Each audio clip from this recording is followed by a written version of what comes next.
Okay, good morning, everybody. Hope everybody is well. Happy Monday. Welcome to the Boost. Hope everyone's doing well. Happy we're sitting in the middle of the summer. We've been talking about this concept of infinite consciousness, understanding who you are, understanding your power. It's so critical, so important that when you think through what we can accomplish, you understand where it's coming from. So much of what we've been talking about over the past few weeks has been this really is based on this premise that the more you dig in, the more you'll find.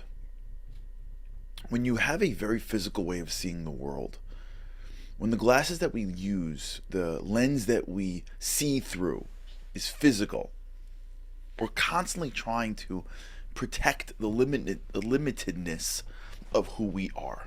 Let me sort of unpack this a little bit today. I may have done this a little bit, but I think it's important to discuss this.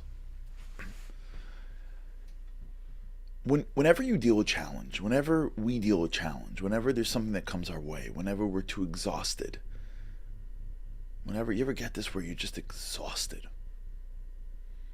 and it's the next thing and you want to cancel it if you can, or you want to give up. You could be in the middle of work and it's just too hard or too tiring, or you've done it, and as a result, like, you're ready to give in not great material. You don't really deliver for your customer. You have to go somewhere and you just don't want to go. Whatever it is. Whenever you're in that state of I can't, when you're in the state of I don't want to hear someone else's opinion that I disagree with because it's bothersome to me. Whenever you're in that moment in which comfort and greatness clash, where you should go, you should do the right thing, you should work a little harder, you should be more patient, whatever it is. And really, in your life, you should hear new things, you should learn new things. As you find yourself in that moment of, but I can't, but I'm tired, but it's not me, what's really happening is there's this identification taking place. You ever see, if you pay attention to your mind, you may hear this. That's not me anyways. I don't do that stuff. I'm never gonna be. I'll be like this.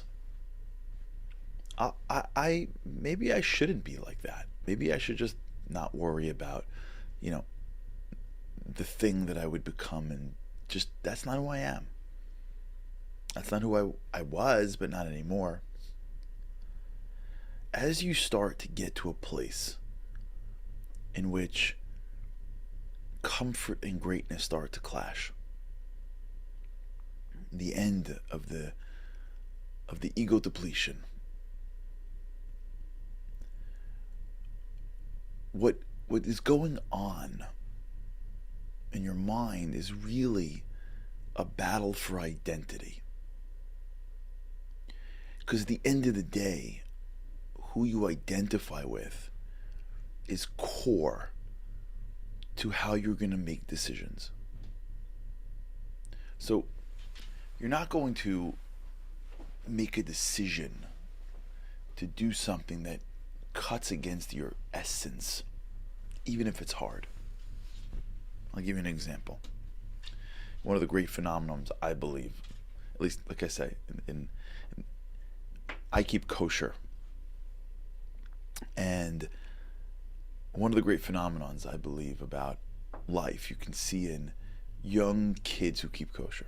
It's an amazing thing if you look at it. Just from whether you do or you don't matter. Just look at it.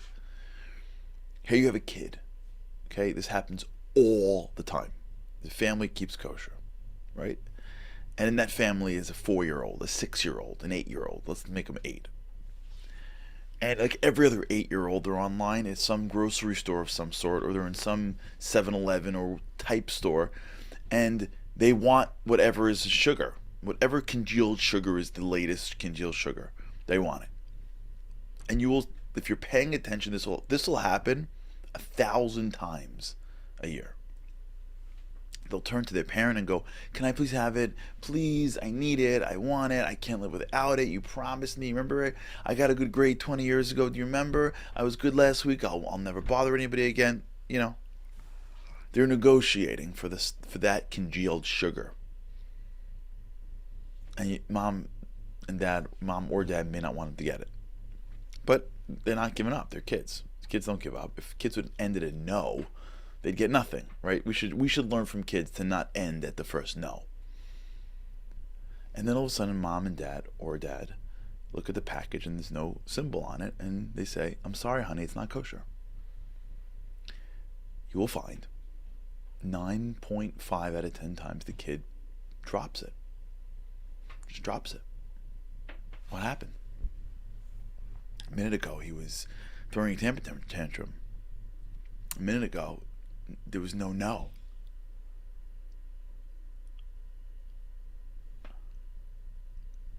A minute ago, there was no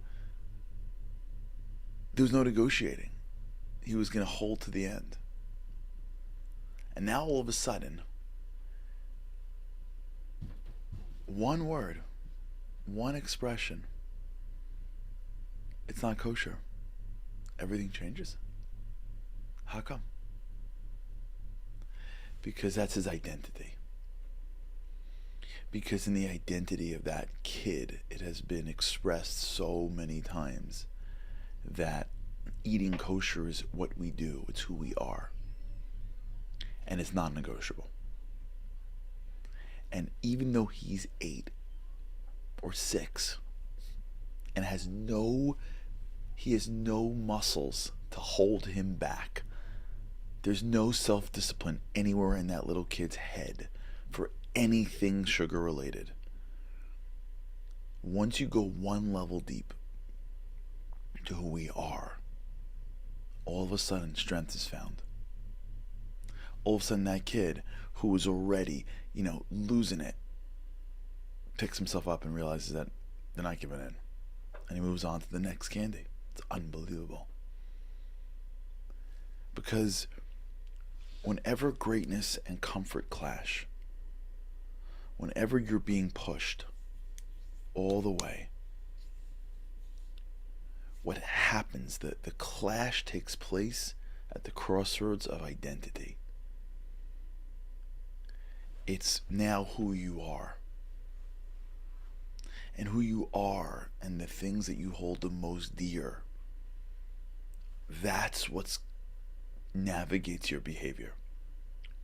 Because if it's any little of extra, if it's the goal you want, but you haven't inculcated it yet, you're going to give it up.